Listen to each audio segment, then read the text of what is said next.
7月整鬼你知的士怪客。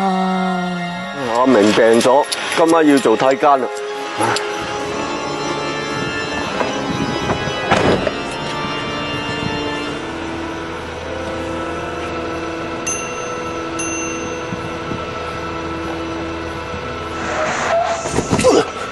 唔係嘛，今晚咁邪。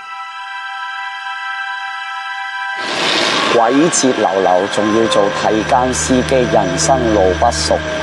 開工前用翻啲碌柚葉洗下面、洗下車，裝翻炷香拜下神，咁咪唔會撞到污糟嘢咯。其實風鈴呢啲會發聲嘅吊飾絕對唔可以掛，應該掛翻啲神像平安符喺車，咁就路路安心啦。人有三急，唔去唔得。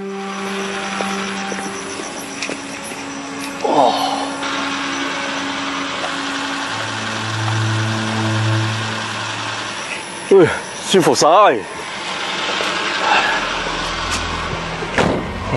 今晚咁靜，鬼嬰都冇隻，真係蝕晒水啊！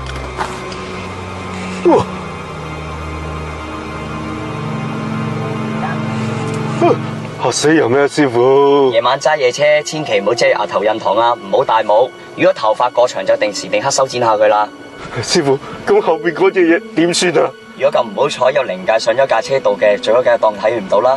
揸架車去翻黃區地方自拍，當有客人上咗車，架車陽氣十足時期，鬼都怕咗你啦。哦。